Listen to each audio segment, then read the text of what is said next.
The following story has been brought to you by StoriesToInspire.org. I want to tell you a wonderful story. Over this past weekend, there was someone in the community who was a pretty unique person. His name was Rabbi Aryeh Lightstone, and he visited many shuls in the community. He was the assistant to David Friedman, who was the American ambassador to Israel during the Trump administration. And David Friedman himself was a religious Jew, and I read his book recently, and the beauty of the book is that he's not just proud of Israel, he's proud to be a Jew, and he's proud of the Torah. And he talks about the Torah, and he talks about Hashem. It's awesome to see.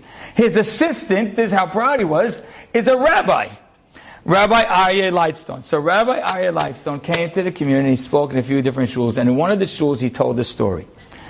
He said him and David Friedman were a big part of making the peace that happened called the Abraham Accords that was made at the end of the Trump administration. And they had made peace with Israel, had made peace with Bahrain, a Muslim country. He says after the peace treaty was made, we went into the next room, which was a gorgeous ballroom of the Crown Prince of Bahrain. And all of the different dignitaries were all at this long, long table. He says, like the movies, long, long table with big chairs and all these waiters and big dishes. He says, and I sat down and I couldn't eat. And the Crown Prince of Bahrain noticed that I wasn't eating. So he says, you're not eating. I said, listen, I only eat kosher, so I can't eat it. He says, no problem. He tells his servants, they come in, they whisk away his plate, they come back a little while later with another plate of cooked vegetables. And he doesn't eat it. So now the Crown Prince says, what happened now?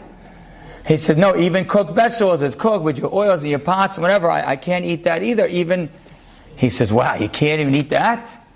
And he didn't eat. The event ends, he goes into the car, the security guards, his drivers, all Bahrainian people, if that's how you say it. And then one of the guards comes back out to the car and says, the Crown Prince wants to speak with you. So now he can't say no. His drivers are all Bahrainian, so he can't say no. He goes back into the Crown Prince. And the Crown Prince says, I want to tell you something. I was watching you sit there. He says, and I identified with it. He says, you think I'm just the Crown Prince? He says, but I have a life. And I happen to be very athletic, and I run and do triathlons. And sometimes when I do triathlons, all different places around the world, they serve big meals afterwards. And they serve all kinds of meat. But I also have rules of halal, and I am the Crown Prince. So if I'm the Crown Prince, I can't transgress the rules. So I don't eat. He says, and I'm watching you, and I was able to identify with your strength to be able to not eat. And that's how we have to feel. When we say that there's even some kosher restaurants you can't go to, and you say, oh wow, that's restrictive. No, it's not. You're the Crown Prince. And the Crown Prince has rules. And he says an interesting final to that story is that the Crown Prince then brought him to his father, who's the king of Bahrain, and told him the story. He says the father didn't seem so impressed. But then the father called in one of his officers and said, I am making a law right now in this country. One of our main hotels is going to have kosher in it, a full kosher chef and kitchen.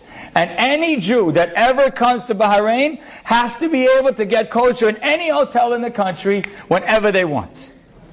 So, but if it comes, you're like, oh, I can't believe I'm eating cabbage. No. It's, I can't believe, I'm excited and embrace the fact that I am royal. Enjoyed this story? Come again. Bring a friend. StoriesToInspire.org